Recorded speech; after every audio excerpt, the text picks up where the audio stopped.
It's vegan recipes with Pat and Emily. Hi, thanks for stopping by. It's Vegan to see what we're up to today. We are going to do some canning, and we always like to do that together when we can.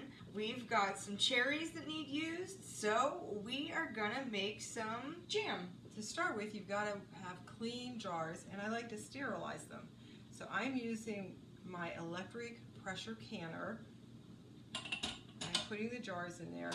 I set the lids on top, and while I'm prepping the fruit, I just let these cook in here and get nice and hot. I'm going to move to the sink and show you how we actually pit the cherries. You may have noticed I have a rubber band around the top of my cherry pitter. I do that so when I'm storing it, it stores nicer in my drawer. This is how a cherry pitter works. I pull off the stem, then I put the cherry in, and that's it.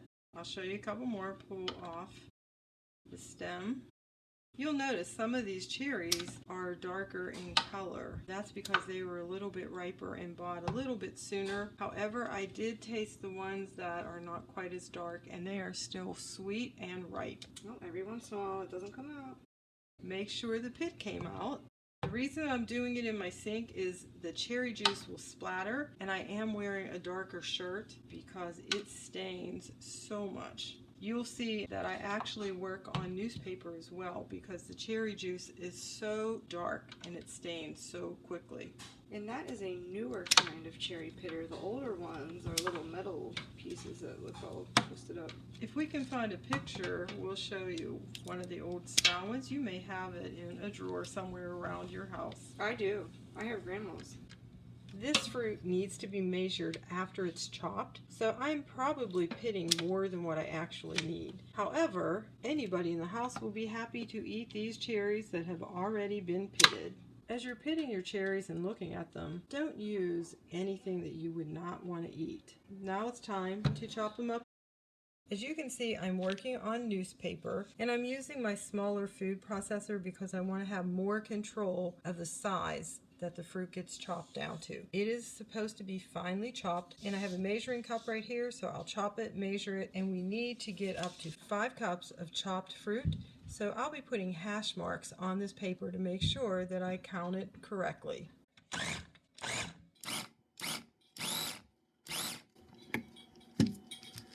That's what I'm looking for. I'll measure it. Everybody, I should have a spatula. It's up to the 1 cup line. That's 1 cup of chopped fruit. It will go into my pot, and I will mark 1. We will just continue this process until we have all 5 cups in there. We've moved to the stove, and right now I have that 1/4 cup of sugar that I'm adding the pectin to. I'm just going to stir it in right now. And you want to mix that pectin in well with the sugar. That looks pretty good to me. Time to pour the sugar and the pectin in. I will be stirring it in there well, and you're starting with a high heat. Just keep watching it. At this point, we are bringing it up to a full boil, then adding the remaining sugar.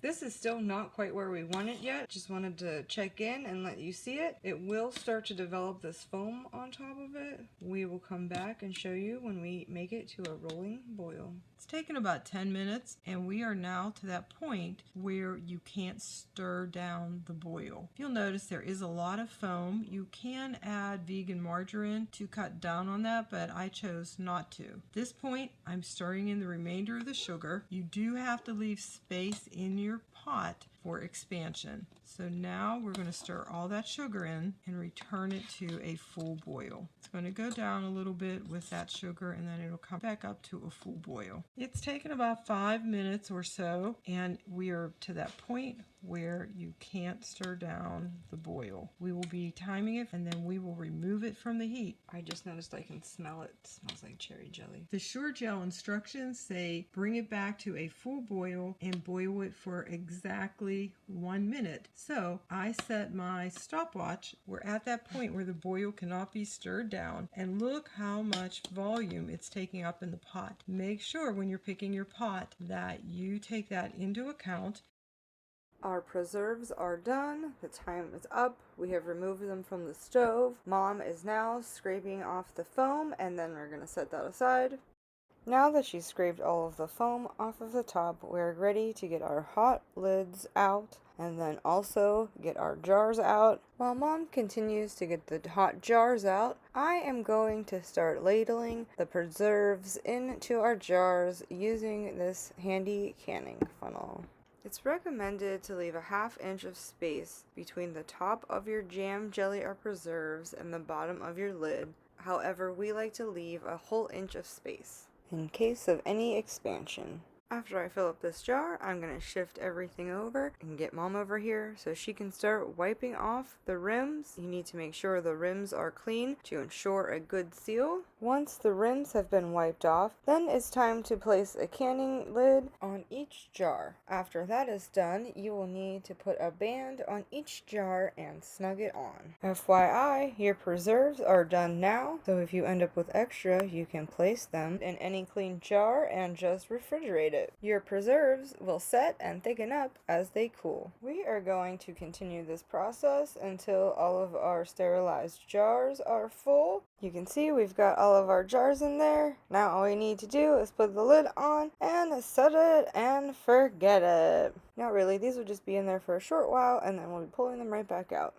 These have been in the pressure canner for 5 minutes, however they really only need a water bath. This is just what we had out and handy to use. Either one is fine. Now we just need to remove them and get them onto a cooling rack or dish towel because they are hot. They're already popping, a canner's favorite sound. Hopefully we'll be able to catch one more on camera. Wow, you can actually watch that one seal. We didn't even get them out yet and they're already popping. We're going to get the rest of these out and then they've got to sit and cool. It's the next day and our preserves are ready to go. This is the jar that we had some left over and we put in our fridge without canning. You can see it's totally set up and I wanted you guys to see how nicely our preserves spreads on this piece of toast that I will then use for my taste test.